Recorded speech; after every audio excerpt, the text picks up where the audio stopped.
All right, welcome in, everybody. Welcome in from the Jeff Gross Raid. If you're tuning into the bottom of the interview, I heard it's super fire. Definitely have to check that out in a little bit. We've got Mr. Jeff Gross in the house. Had the pleasure of meeting him down in the great land of Costa Rica just a couple of years ago.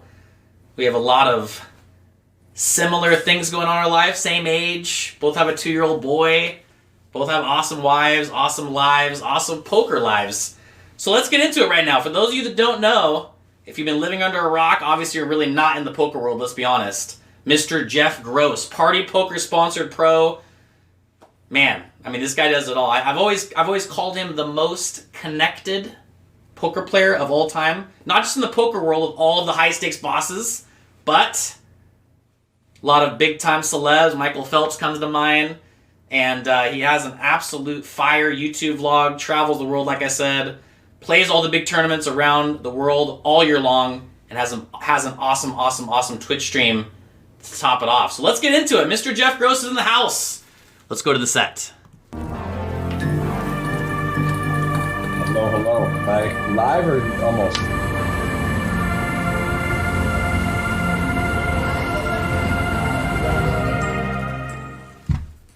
All right, there we go. Now we have officially come on. You guys didn't see that little webcam setup thing. What's up, Jeff? How you doing, man? Doing well. How's it going? It's going really good, man. Just kind of still recovering from my marathon stream, and life is good, man. Life is good. I heard you just had a super awesome interview with Justin Bonomo. Yeah, that was fun. It's been a busy day. I very rarely will be on. I do with the podcast. I come on some other kind of talk, or I guess call podcast or interview stuff. So I've had 3 today, which I've never done on top of mine. So I have 4 where I did some with Jungle Man. I had another one, which was fun. And then coming on yours. So this is day was blocked off. Just, knock it down, get some cool stuff in. And it is fun. I like being on the other side of to kind of relax and just answer and see what gets thrown my way. So I'm happy to be here, and congrats on that stream. So how long was it exactly? It was 24. You went 30. How long was the final number? 34 and a half. 34. I started it Saturday morning at 11 a.m. here in California. And then by the time I busted out of the Millie final table, it was like 10:30 p.m. on Sunday night. And, wait, you busted out of the million final table? Yeah, I finished 7th in the 215 milli for 22,000, and it was one of those things where I was like, okay, I kind of told myself when I got to the final table, I was like, okay, if I finish 4th for 60K, we're gonna party and sip champagne, and we're gonna go to 50, and then I had a flip, with 7 left, and it was one of those spots where it was just kind of a puke spot, just because. I had 6 bigs, 2 other players had 5 bigs, and I had 10s facing a min raise with 6 bigs. So it's like, okay, we got to get it in here. And I would love to wait for the other 2 guys to get it in because they're going to be hitting the blinds before me. But it was an amazing stream. No complaints. 34 hours, man. I'm still recovering, man. I'm still not fully 100% yet. That's crazy. 34. Yeah. So I see Ghost of M in the chat teeing me up, but I did have a stream actually 25 hour, and it was on ACR, and I ended in a big final table. It was also $1 million. I think it was a $500, like whatever. It was in 2016, but that ended in, I chopped it 3-way, but ending a 34-hour stream with a 20+K score to go out. I mean, that's pretty epic. That really is, especially when you had a plan, right? You're just like, I'm planning to do this long stream. So that's pretty crazy that you got to have a massive score, especially off of that buy-in, right? Was it 215? Yep. 5,000 players on the dot. Yeah, it was fun, man. No complaints, and I just wanted to do something epic. That's why I definitely, like I was saying to my viewers, I turned down all prop bet offers because I knew if I accepted, a few $1,000s worth of prop bets, it was like, okay, it doesn't matter how bad I'm hurting, I'm gonna keep going, and that's not what I wanted to do. I just wanted to do it for myself, and by the time I got knocked out of the million, I was like, okay, 34 hours, final table million. We did some epic shit here. Let's call it a night and get some sleep,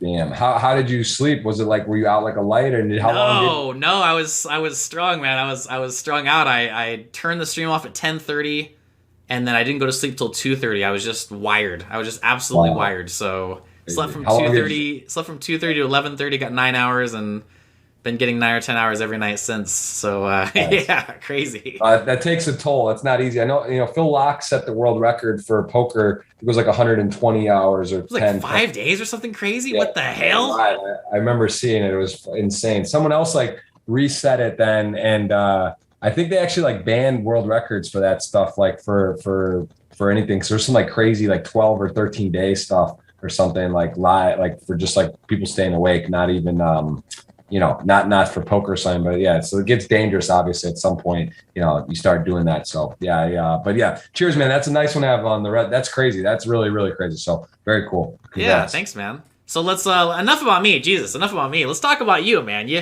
You're a busy man, to say the least. I think I'm busy, and I see the stuff you're doing. I'm like, man, he's on another level. So you said you did three podcasts already today. Yep, this is for the day. So, but yeah, no, man, I love content. I love poker. I think it's a great time in the industry right now. A lot happening, a lot of good stuff, good competition, and I'm keeping busy. Yeah, as you know, I have a 2.5-year-old.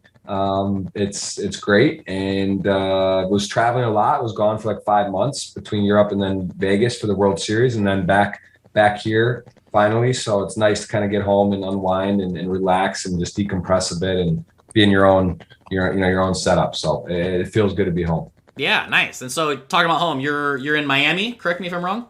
Yeah, it's called Key Biscayne. It's like just south. It's like near over the bridge from Brickell, if you're familiar with the area. But yeah, Miami area. Nice, yep. Nice, awesome, man. I've always been a big fan of Miami. I love Miami. I love staying there at the Fountain Blue on the beach, South Beach. Awesome, man. It is. It's nice. It's gotten much nicer, honestly. It's like really changed in the last 3 years. Like just got new restaurants and new crowd. Like it's very Latin dominant, which is fine. It's great. My wife's Brazilian. Her twin sister lives next door. It's all good. But like, it's just like there's been more kind of families and people have been moving from different parts of the country. So it's almost like becoming a little more Americanized. It's so Latin like centric. Like at the grocery store here, it's like Spanish, and I'm like the minority. So it's like it's like nice to not that there's anything wrong with it. It's just kind of like becoming a little more balanced even. So there's still a lot of diversity, but it's actually, it's just more couples and families moving and from different parts of the area. So yeah, I love being here. Nice. And so once again, welcome everybody. I see we have some new viewers joining into the chat. We have a very special guest today. If you're just tuning in, Mr. Jeff Gross, Party Poker sponsored pro.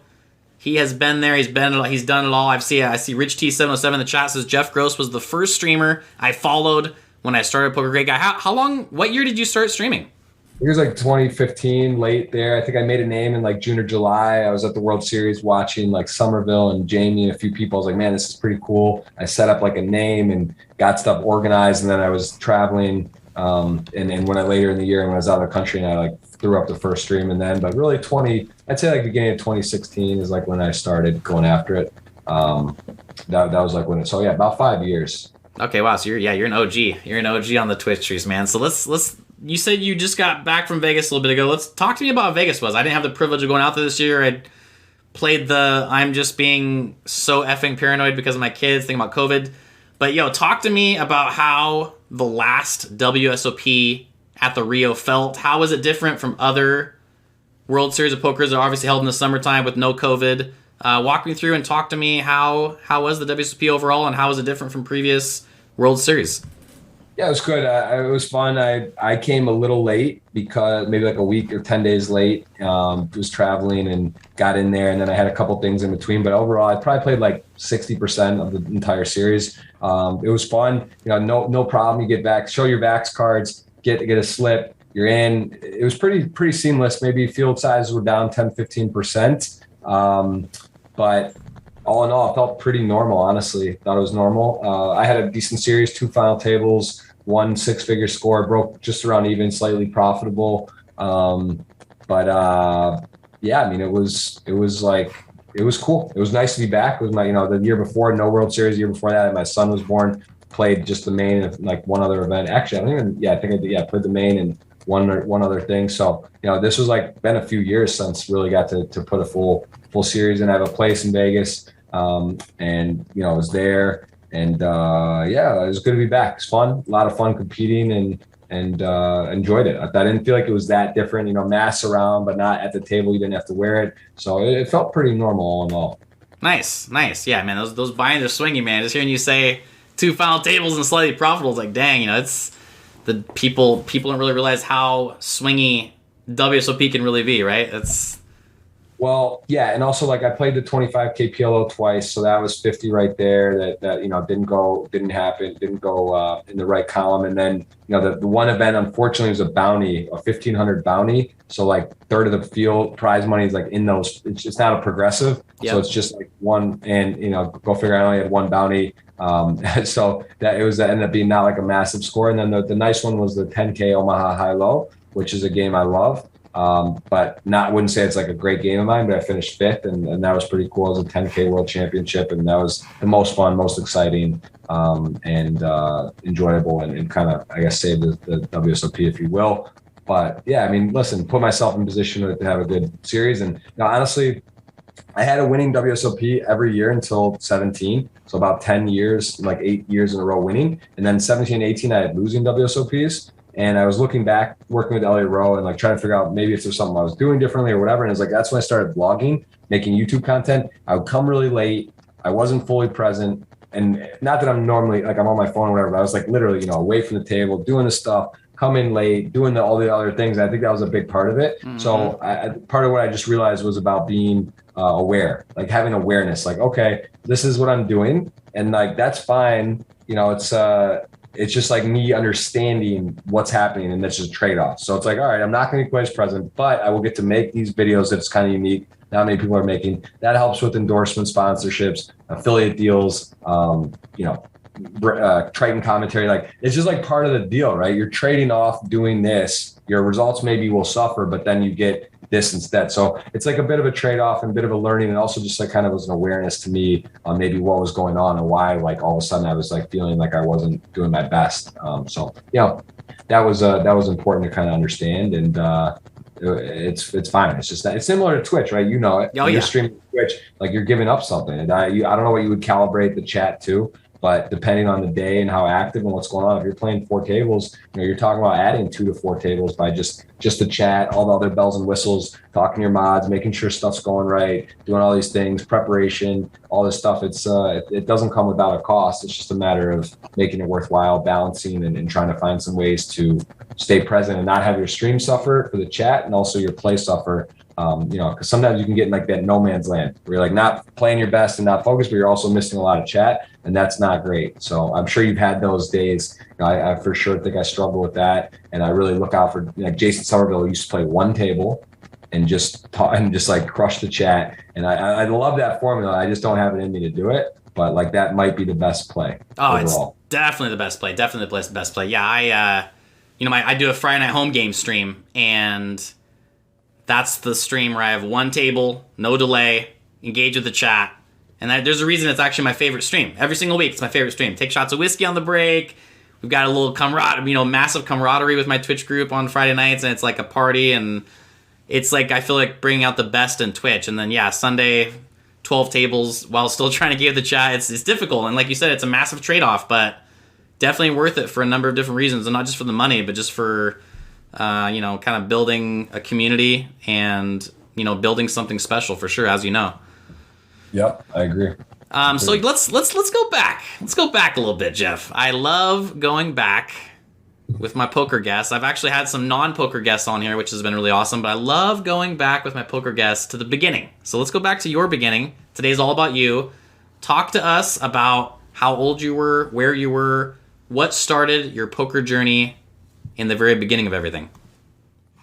Yeah, so a friend of mine brought, Craig Pfister, I remember in high school, brought a chip set. I was playing soccer growing up, and this was like a high school team camp.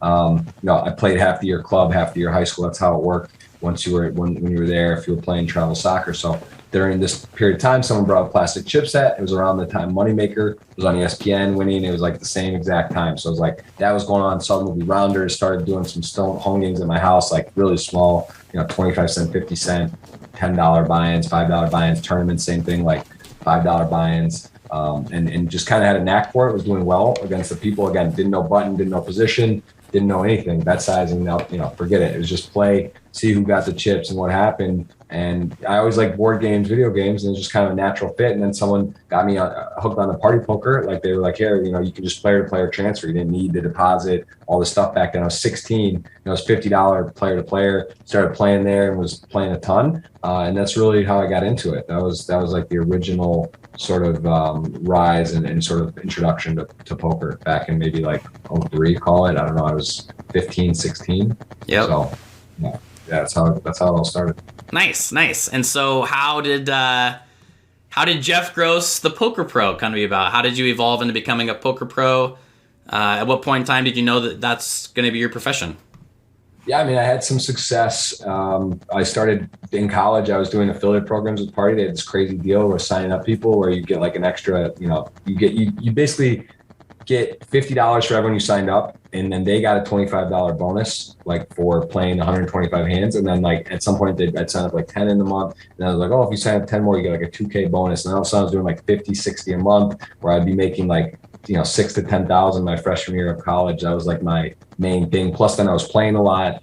Then I got introduced to tournaments. And I was playing soccer at University of South Carolina, but this was like now becoming my passion. And I realized I wasn't going to play pro soccer. And that was sort of the transition to loving it. And then the summers, that's when I would come back. I would play at Casino Windsor, where you had to be 19. And that's where I met Michael Phelps in 2006 at a poker table. And then we ended up moving in together in 2008 when I graduated. He actually flew to South Carolina, drove back with me like to Baltimore. We took my stuff, moved in there, lived with him till 2015. He played a lot of poker. We played a lot of poker, and it was great. I could that was a hub and didn't really have to be anywhere. And so Baltimore was home. Was playing a lot of online till Black Friday hit 2011.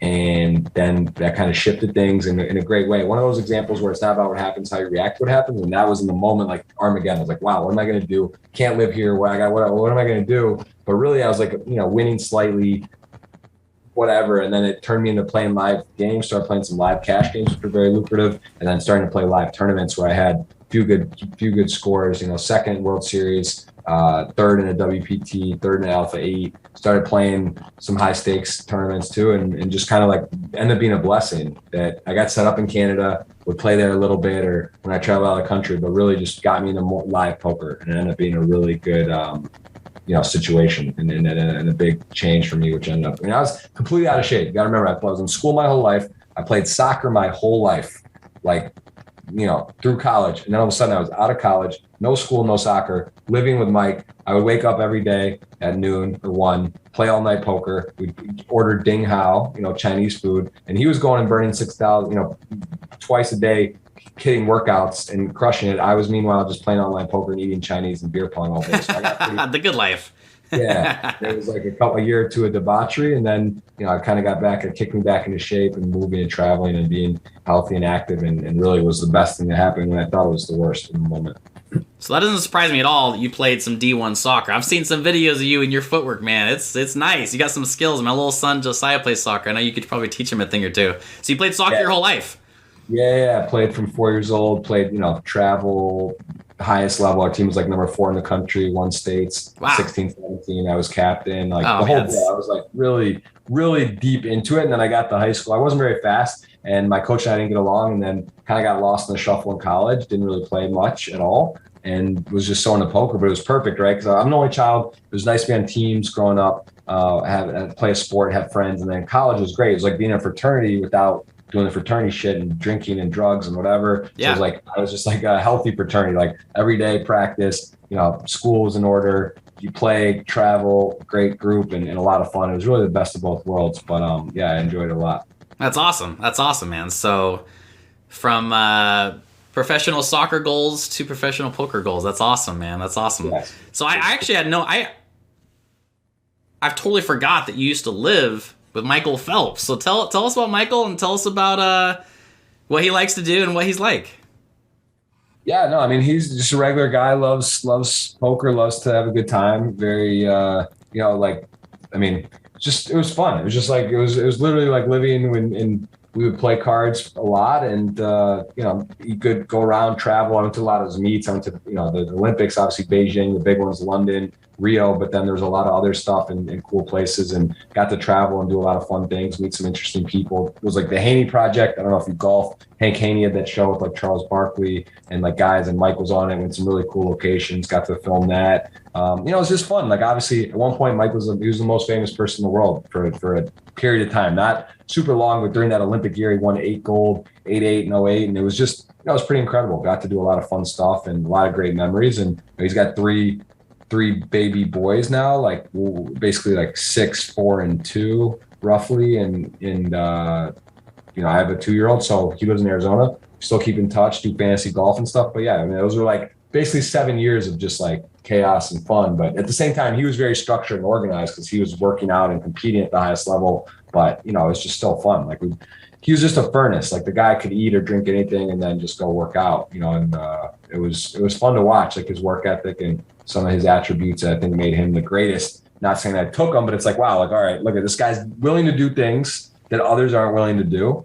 And, that's a big part, I think, being successful is to put the extra work in, go the extra mile, and do things that necessarily maybe not fun in the moment. And I would say that for sure, I got some things that I took notes on or sort of, would like, wow, okay, like, how is this working? How do you do this? How do you become the best? I'm not saying I became the best poker player by any means. I'm just saying, like, seeing what he did and how he did it was very inspirational and also like kind of powerful, to see a guy handle the media and these things and all this different stuff and kind of emerge on top. It was cool. It was fun to see and be a part of. That's awesome. So you caught some inspiration with how to just give it your all and really try and be the best at what you do. That's awesome. So give us your, it's funny before I ask you a question, it's funny that you say he could just eat whatever he wanted and party like crazy and work out. I actually have a lot of friends like that who were kind of beasts in the sports that they were in, yet they were also like the biggest partiers I've ever known. Guys that could just go crazy one night and then boom, I'm gonna get up, get a shower, and we're gonna go hard today, and no excuses. And it seems like just the way it is, man. It's in their genes. Yeah. So give me your best or your most memorable or your most favorite Michael Phelps story, Olympics, anywhere that you can think of that you can share here on the set. Let me think. Okay.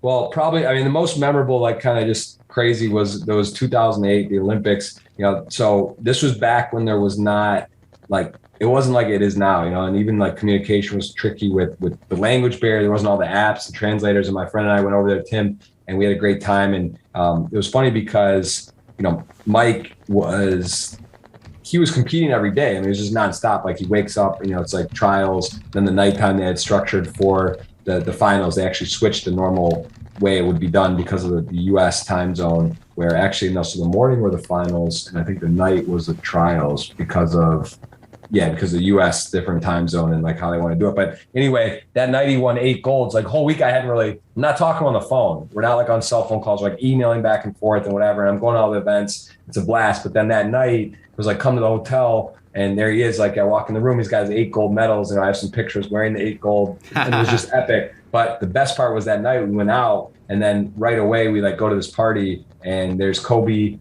and LeBron, and they're waiting there, and all the US team basketball and all these other athletes, and like he's literally the most famous guy in the world, and he just did something no one's ever done in the history of the Olympics. And then like we're there and we're ripping shots with Kobe Bryant and LeBron James that night, and like Mike's just like the king of the world, and where we're gonna go. It was just like you can't really make just one of those things. It was just too crazy, too fun, too insane. So that was that was pretty cool. That was something that stands out. I think that could be deemed worthy as your most memorable Michael Phelps moment for sure, man. That's amazing. That's something you'll carry with for the rest of your life. Tell your grandkids about. That's awesome, man. Yeah, it's cool. So talk to us about the family life. Me and you both had a baby boy born in the last few years. Talk to me about the transitions and the differences that you've noticed, obviously, from being even a married man with no kids to having a kid, and how that's affected your life and changed your life, and how you have to wrestle the poker and the kiddo and wife time. Talk to me about all of it. How's it been going down? Yeah, it's fun. I mean, it's been interesting. Like it's definitely a learning curve. I mean, the whole thing, it's a new human and anyone can give you advice or say whatever, but you just don't know until you kind of go through it. But yeah, it's great. I love it. I wouldn't change it for anything. Greatest thing in the world, no doubt. I try to structure my days when I'm around, when I'm here. Take them to school, pick them up when I can, read them, books at night. And obviously you can't always do that based on life and what's going on. But, it is the best. Like they're like sponges now, starting to say words and learn stuff and understand things. And it's just cool, like no matter what, a bad day on streaming or playing or anything, it just doesn't matter. You're just like, all right, like this is what life's all about. So it's been cool. I think this period of time now is starting to where my wife and we were going out and doing stuff and going to dinners and we have some help, but it's still like, it's at a point now where sort of things get back to normal. Because the first 3-6 months, a year, even there's a lot of worrying. You're like, is he okay? Is it getting the right thing? Breastfeeding, tired, waking up, all these different things. So I think it's like life's getting back to normalcy a bit, and it's been a great experience. And hopefully we'll have more. I'd like to at least have one more. I'm an only child. My wife has a twin sister and then 2 other brothers. So big family, and they have all kinds of kids and stuff. So it's crazy. And I'm the only child. But I love it. It's the greatest thing, and we're enjoying it, and it's a blessing, and it's great. Like I honestly, it's the greatest thing in the world. So I hope everyone gets a chance to have children, or if they have a choice to do it, they get to do it, because I think it's just something that you should experience as being on the planet. I think that's like what we were here to do. And also, I saw some other article about like the risk to mankind is like not procreating enough, and there's like it's slowing down or something. I don't know, but either way, I think it's nice to have kids if you're able to, and I would highly recommend it.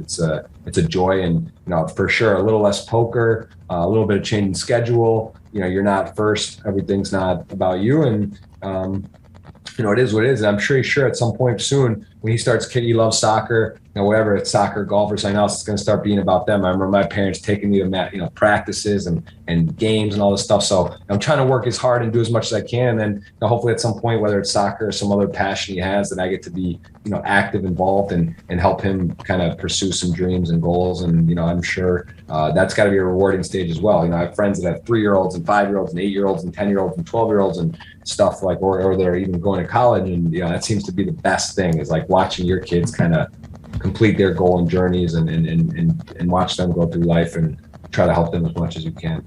That was so well said, man. So well said. There's literally nothing better. There's nothing better. Literally nothing better in the entire world. And I think to myself all the time, like I honestly never understood how much my parents loved me until I had Luke. Until I understood, like, wow, like this is what I think about. I think about all the time. Like I think about, I remember not quite, Luke's 2.5, just like your little guy, and not quite that age, but 3, 4, 5, you have memories and time spent with your parents. I'm like, oh man, they were experiencing this with me, and now I understand how much they truly, truly love me. It's definitely, there's nothing like it. Nothing like it in the entire world. And CG87 Raiding with a party of 79. Welcome in, everybody.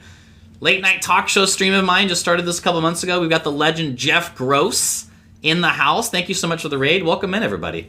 So let's. Yeah, I know CG. He was on the. Wow, I'm just drawing a blank. Of course, the Streamboat. CG was a member of that winning Streamboat. Came down and really nice guy. So good to see him. Glad he's doing well in streaming. And I think he's a mixed game specialist, if I'm not mistaken. But yeah, Appreciate that. And good to see you, and Streamboat represent. There he is. So yeah, thanks for that raid. Cheers. Hey, thanks a ton, man. Yeah, mixed game specialist.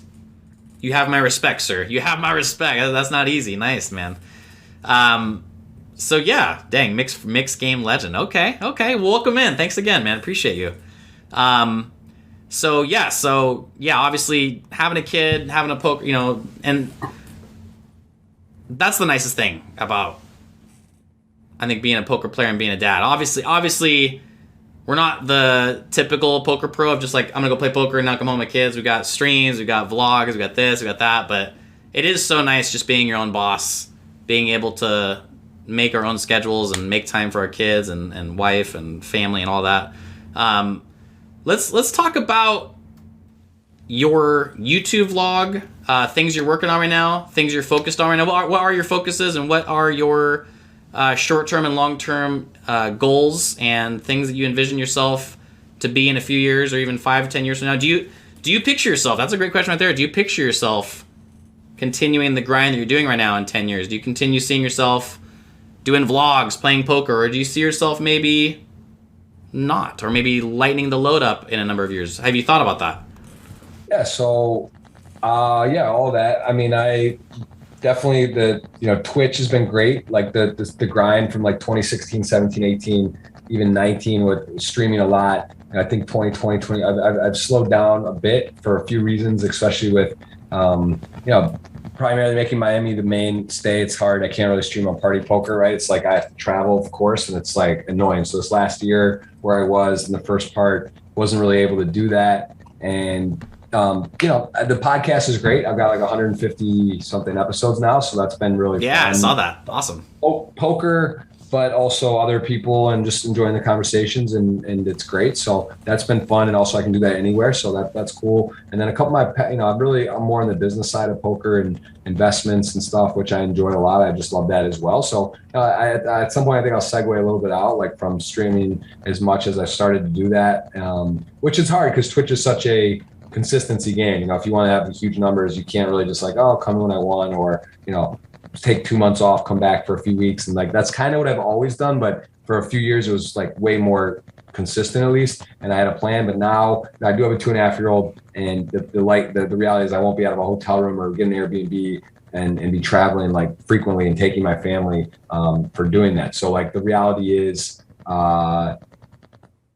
it'll shift a bit, but maybe it's like 2-3 days a week structured podcast, and then also like taking some still periods for a week or a month or so where there's big stuff and do some streaming. And then I have a couple other passion projects within poker, some stuff that I always like to like not talk so much about stuff and in terms of like a goal or a vision that I'd rather, it puts pressure on. It also, you start having deadlines and people to energetically, I don't think it's the greatest thing to do, but I will say I'm working pretty heavily for a few years now on a passion project for poker for content. And that's something that I will be, it will come out when it comes out and there'll be more information on it, but kind of a teaser that, there's some stuff I got behind the scenes. I think it's really cool. I think there's only a few products in poker that are, generational, where like Poker News or something that comes out where it's like people use it. It's a staple. It's a mandatory thing. And I think like once this comes out, I believe it'll be sort of like, wow, where was this before? Why didn't we have this? And it'll be like one of your daily kind of go-tos in poker. And that's something I'm really excited about because I feel like I lived it, breathed it, know what I like, what I don't like, what works, what doesn't. And then I have a good way to kind of architect, design it. And, hopefully everyone else will like it and use it. And so that's something that's taken time and I'm excited about. And I think realistically this year it'll get launched. So. Okay. So if you're just tuning in, Jeff Gross doesn't like to talk about future things. He doesn't want to set you guys up for like, this and that, but he has something absolutely massive going down in the future. That's all I can say. So stay tuned for that. Yes. Mini teaser. Yeah. Teaser alert. There we go. So talk to me about how much I've seen, Instagram posts and this and that and vlogs. Talk to me about what you think is the biggest difference between, I noticed you play a lot of like, some high stakes cash games. And obviously I know you play the big stuff online. What would you say is the biggest difference between high stakes online and high stakes live cash games or tournaments? What would you say is the biggest difference? Because I definitely have some experience personally with high stakes tournaments. I don't have very much experience with high stakes cash games. So talk to me about the big cash games you've played in recently and over the years and how that differs from playing online. Yeah, I mean, first of all, I don't play high stakes cash online, so I don't, it's like that from that standpoint, it's just different. Like that's all I really know is the live stuff. But yes. Like tournaments and cash, it's just different. Like the cash games, they're exciting, but oftentimes like I'll sell some action and don't want to risk more than I feel comfortable with. But it's just interesting. The group's interesting. People are interesting. Like you got really successful people in their fields generally, and it's fun, right? You're playing with you're playing with interesting people that probably are not as good at poker as you. That's the reality for the most part. And when you go to La Joaria, some of these games, like there's some world-class players and the toughest players, whatever. And then you got some high stakes cash games I'm fortunate to play in. It's like guys that it's not their day job. They're not doing solvers. They're not running work. They're not working on their game. They just love to play. And there's some good opportunity there. And of course, it doesn't always go your way, but generally you feel like you're in a good spot. And you just hedge what you're comfortable with and try not to take too big a risk on everything. That's the closest thing I could say. But it gets the blood flowing, and you want to win money for people and you want to win money for yourself. So, some big pots, big equity spots, and actually how I talk about this in an interview with Card Player, but the largest one of the biggest hands I ever lost was Ace at the Kings to Rob Young on a boat in the Bahamas in the little harbor there. Ace of the Kings, he only runs it once. He made quad kings like $360,000 pot. Oh. Pretty insane. And that was actually, I busted the aces to kings in the 25K PSPC, and then the next day on that boat in the cash game lost aces to kings all in pre for that. So that was pretty brutal, but that actually turned into, because I lost that game, I got to play the next day. We got to talk more. We ended up having talks about Twitch. I didn't have Rob's number. I played with him once before at a game in Montreal. In Playground Poker, and then so I had not really talked to him, knew who he was. He didn't really, he kind of knew who I was, but I was streaming a lot. I was with Poker Stars, and my contract was up with Poker Stars January 31st. This was January 10th, and I had my renegotiation talks with them there. That happened, and then we started talking about Twitch, and Andrew Roble joked, "Oh, you should pay Jeff with his own money and bring him over or whatever." But like Rob's whole thing was like Twitch wasn't ready for Party because this Party Poker software was archaic.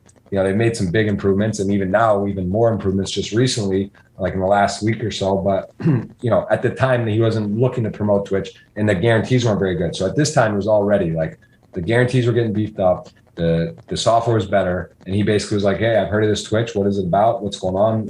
How can I get you over?" And we started talking, came up with some plans, strategies. I said, "This is what it would take. This is what I want. By the way, we need Jamie. Let's bring Kevin. Pav and Matt are unsigned, two of the biggest names, unsigned. That we need, like I said, you can't just have like two guys, and so you need to bring like a team over." Mm-hmm. And that was exciting and fun, and basically got to work on this plan and sort of again start segueing into more of like the business side instead of playing, where that was like my main role as a co-manager Party Poker team online with Jamie.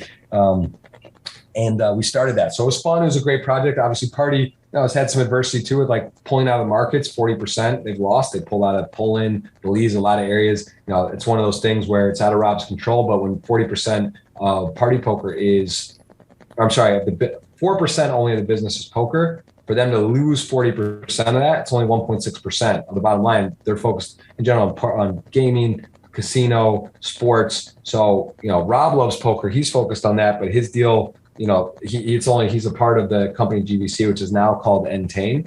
And so that was a reality, and that happened like about a year ago. And it's pretty unfortunate, right? Because then like daily active, you think you lose 40% of your site overnight. It's pretty intense. Not to mention, I think Party is like ACR did an amazing software update, where they completely rebuilt the site. GG's at the top of the game. Stars is great. Party's been lacking a bit, but then like there's been some big increases and changes recently. But in general, it's hard to compete when you lose 40% of your market share and the software is not up to the top standard. So, they've done a lot of good things. Rob's done a lot of amazing things for poker and Party Poker and a lot of advances, but it's been fun. It's been a project like joint going from Stars to Party where, it's different. Everything's different. There's good and bad both ways. And, also it's great to see competition. It's great to see what ACR is doing with big signings. It's great to see what GG's doing.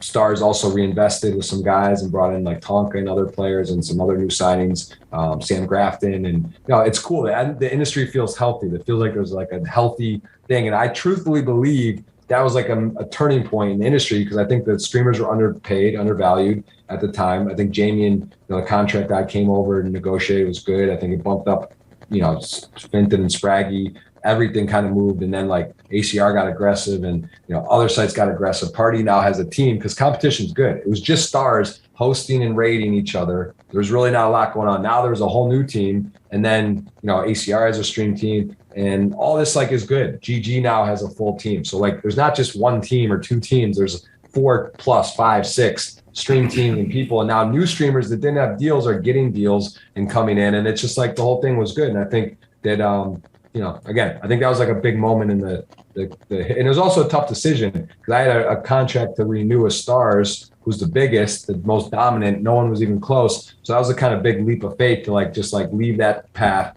and trajectory, start something new. But I also like that, like Phil Nagy, right?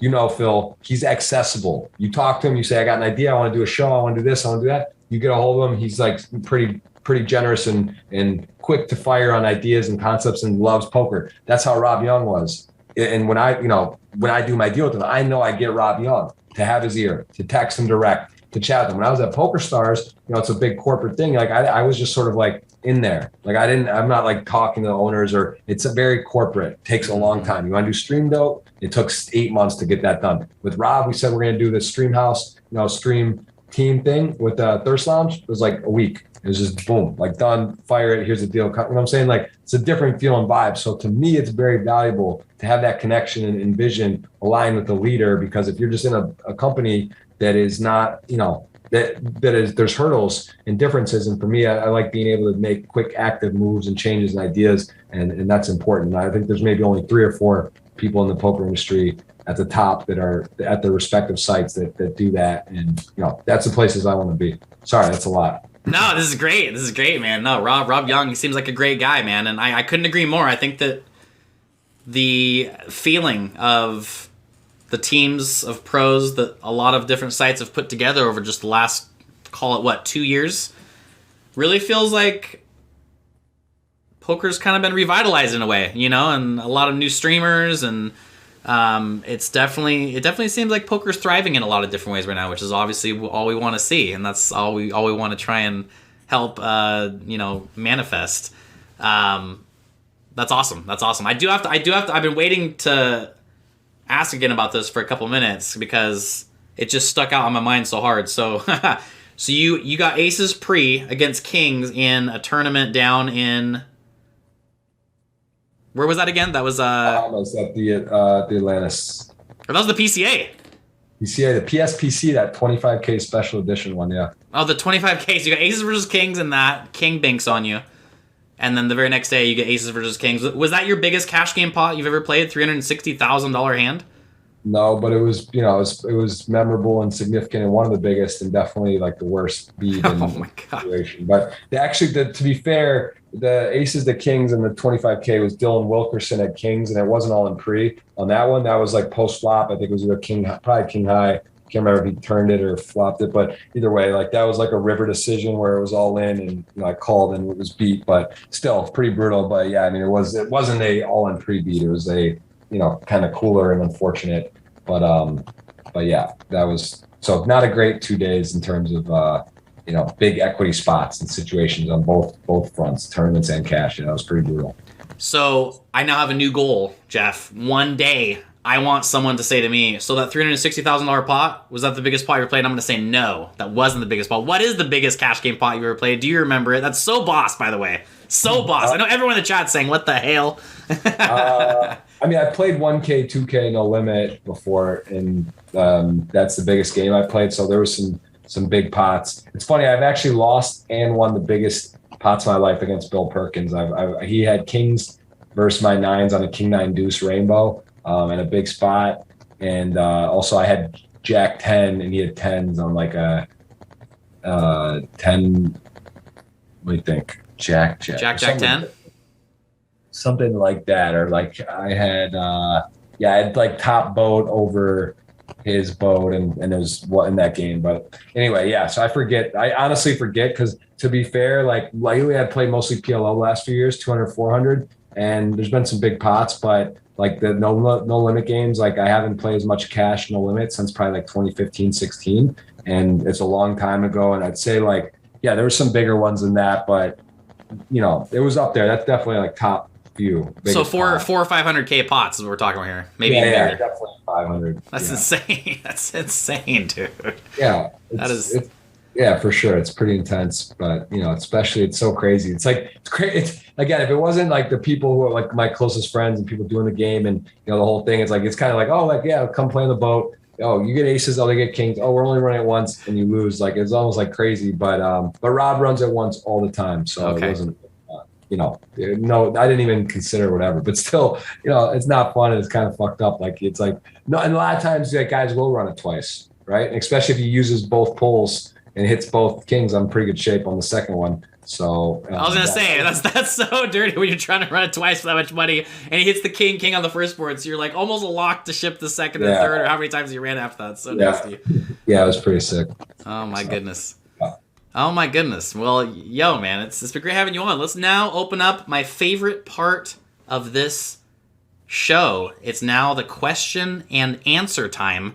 And I'm going to start with my own question. How involved are you in crypto and NFTs? I see you got the NFT avatars on some of your social media. So talk to me about your crypto and your NFT exposure at this point. Yeah, so I mean, honestly, the funny part is that same 25-hour stream, that was like my real big intro to crypto was 2016 because I hit that score on ACR 141K from $500 and got, that's how predominantly ACR works with crypto. So that was huge for me. And I wish I could just say, I tucked that in the safe and kept all of that. And it went from $800 to 68K and cashed out the top. But, it's not how it goes. I probably, kept like a quarter of it. Got into a fund, got really exposed and introduced to it. So that was huge. And then hit some like crazy returns on this guy who was, running it with a bunch of people in it, like 27x, 10x. Like, 2017, like didn't matter what you did. If you had any crypto or shit coins or side coins, like it just went up. Yeah. That was a year when nothing missed. So that was pretty sweet. And then, I actually got lucky because I paid, taxes. I was like, all right, at the top, at 2017, I told my wife in December, I'm just going to cash out like a chunk of what I have no matter what. And sure enough, that was like the stone peak. Oh my God. Oh my God. But again, I didn't keep all of it. I had like a quarter of it. And then from that, I took like a chunk of that and took some down off the table. And then 2018 was obliteration and like shit went down to 3K and it looked like it was going to end or whatever. But I was kind of always in and out. Like, I was always like in different positions. Like I believe in Kelly criterion. I don't know if you've heard of that term. No. So if you look up Kelly criterion. Okay. So like KELLY space CIRTE,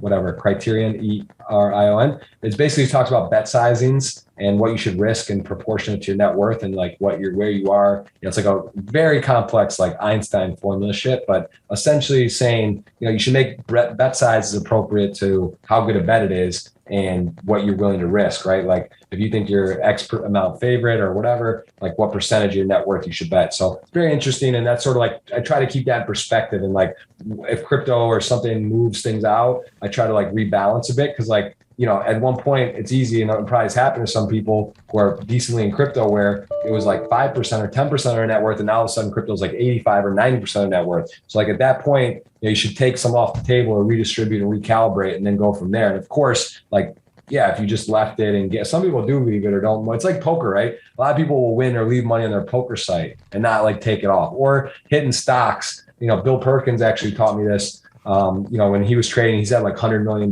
wins and losses on days. But like when his company he was working with and doing that, when he's like trading for them, they would always on a big win, they would make them cash out completely. And then if they decided to re-enter, they could, but like no one would ever really re-enter. It's like if you it's like if, let's say you had $1,000 in crypto and it becomes 68K, right? Like if you take out 60,000, you're probably not going to like re-enter it.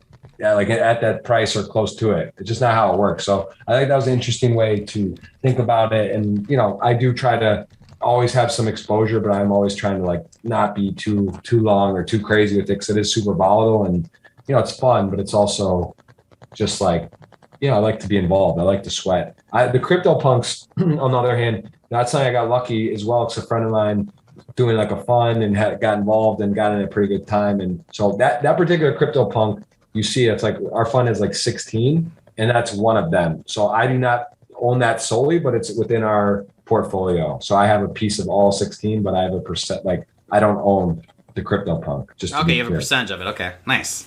Yeah. Nice, man. And it's payday in the chat. What's up, Adam? How you doing, man? Where is it in the chat here? Let me find it. He just said it. He said it so perfectly, and I had to reiterate it right here. He says, Jeff always coming across as the absolute king. Top dude. I have to say that. I just have to say that because from my point of view, and obviously you won't hear me say this to any other guest that I have on my show, you are the guy. You are the top dog. If I were to say like, who's like the ultimate primo streamer, vlogger, you've got it all, man. I've always had so much respect for you, and I love how you carry yourself and love everything you do and hit the different, streams and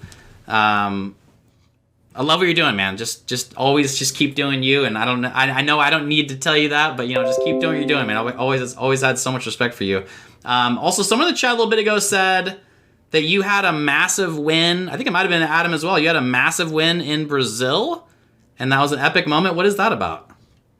I think that's the reference. That was a 25-hour stream, ACR $1 Million Sunday, $500 buy-ins, like 11 or 1,200 entrants. And that, it was just so crazy. The story is actually, it is really probably the craziest story of all time. For me, definitely, because, I could go deep into it, but the reality was this. I was getting married to my wife in 2 days. We were in Brazil. Oh my goodness. Okay. And my parents are flying over from Michigan, long trip, like connections. My wife lives in like a small, like a farm town, basically. Like she would, she moved and lived in Belo Horizonte, which is the major city, the biggest or third largest in the country. But like growing up, she lives in this town called Caratinga. So like to get to it, it's like fly into Rio or Sao Paulo or whatever. And then you take a flight and then still another drive. And then like their house, and there's a farm.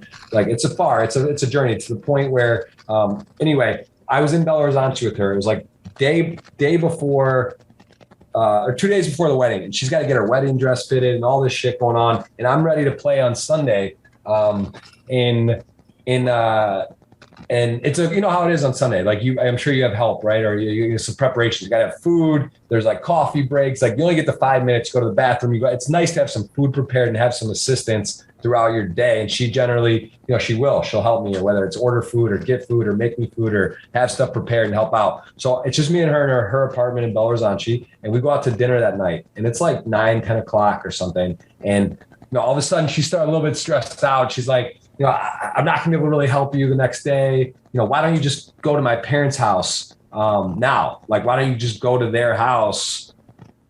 Like I can't do it. They can help you. My parents are there. They can make you coffees and breakfast and lunch and food and be around and whatever you need. I'm just thinking in my head, I'm like, man, like it's kind of crazy, but it's like 10 o'clock at night and it's Sunday the next day. I'm like, how am I gonna, like, what do you mean? Like, it's just like a different part of Brazil. This isn't even like the US. Like, the roads are bad. It's like, there's zero chance. Like, how's it happening? She's like, well, there's a bus that goes at like midnight every night. And I'm like, what the fuck? You want me to pack my bag, go on a bus to like through Brazil and go to their parents' place and get there in like 5 a.m. And like, she's like, yeah, I think it's the best idea. So like she literally speed racers back from dinner, like crazy, throw my stuff in my lap, I have my computer out. It's annoying to pack up. I get it all packed up, pack it all in. Then we rush down there. She drives me, like, I'm telling you, like a banshee to get to this bus. So it's like 11:30. We rush. She gets me the ticket, kisses me goodbye, goes and does. Now I'm on a bus overnight, like a 5-hour, 6-hour bus ride in Brazil. And it's like port bus and to go in this little town, this little ass town, young town, like chicken coops and shit. When I get there, like off the bus, it's like 6 a.m. I'm crying. I didn't barely slept. I'm tired. So anyway, I get picked up. I then go stream, and I'm awake already. I slept a little. I start streaming at like 8 a.m. or something. I'm just like, you know what? This is great. Like, I'm going to start basically at like 5 o'clock US time. I'll be the first on. It's Sunday. I'll just make it a long stream, whatever. So it's a long story, but it is pretty crazy. So I start streaming there. Our parents speak a little bit of English. I love her parents. Nicest ever. Mom speaks a tiny bit. Dad, almost none. And she got 2 brothers live down the street that speak English, and her, whatever. But we're there. I start streaming. I get my computer right set up. Say it's like 8 o'clock. I get going. So it's 5 a.m. Eastern, right? That's when I started streaming. Okay. So now fast forward the day. This is like a Sunday. I'm not. This is 2016. I'm not sponsored by a site. This is before I got a deal with Stars in 17. I'm streaming a lot though. My stream's doing well. Streaming consistently, getting good numbers. And I fire it up, and it's going like not a great day so far. And then guess what? It's 4 o'clock. No, I'm sorry. It's 7 p.m. Brazil. Okay. So that's 4 o'clock Eastern. Guess what starts? The ACR Sunday Million. All right. So it's the Sunday 500. Like maybe they did it a couple times a year. I don't remember, 2-3 times a year. $500. Okay. So you've already been going for a while, and you're already exhausted. And it's just popping off. It's 11 hours later. And I'm like, and I get in this tournament now at 7 p.m. It starts at 4. Sure enough, like bust the Sunday Million, bust other stuff. It's maybe like 9-10 p.m. something like that. And I got nothing left, but I got this one screen on ACR, and I've got some chips, and I have the YouTube videos of this 3 parts. This was like crazy shit, but I end up running it. I actually just like, I go wire to wire at some point, and like, it's late now. It's 3 a.m, 4 a.m. Her parents have gone to bed a long time ago. I'm wearing the same thing. I'm in there, and next thing it's 5 a.m. It's getting pretty deep. 3 tables. I got some chips. Next thing you know, it's 7 a.m. Her parents are awake. They're downstairs, and like your dad comes in. There's a clip. Like he comes in and he like looks at me. He's like, "You sleep? Did you sleep?" And I'm like, because he's like, I'm marrying his daughter in 2 years. Like gambling's frowned upon in Portland. And I'm like like I'm spending the night. I'm there alone. She's not there. I'm playing all night poker on a laptop in the room. I haven't like slept. I'm getting married in 2 days. I'm there. He's making me coffee, breakfast, and then next thing you know, her brother-in-law Gustavo comes over. It's very famous. Like one of my favorite moments on my Twitch was like he comes in and I'm literally making the deal. Like three-handed, I have the most chips. I just win a huge pot. Then the thing pauses. As I get the most chips, I get 141 grand. We lock it up, play for 20 more, and I like go nuts. I'm like, Gustavo, I'm like, oh, we're in Brazil. Oh, and I'm going nuts. My parents are on a flight over. My wife's on the way, coming that day, later in the day. I win 140 grand, and it was just epic. You know, it was 25-hour stream. And, that's amazing. And my biggest score on Twitch, longest stream, it was just epic. And it was like literally couldn't have scripted it at like Christmas time, getting married, the whole deal was, and then parlay into BTC. In that 140 gets shipped BTC. And now I don't keep all of it, but I keep some of it. That gets my exposure and the timing. So like that ended up being by far my biggest score ever because, you know, it just like parlayed so many things. It was great. And also, you know, signature stream for me. Who knows? Like, at the time, it was my largest. I had 5,000 concurrent viewers. I get a deal with Stars in July. Like, who knows? Maybe that doesn't happen. Maybe it's like I don't quite get picked up. I don't know. But like all of it aligned, and that was just like a magical thing all around. Probably my greatest moment and exciting for streaming live or live. I think that was my favorite. And that was 2 days before you got married.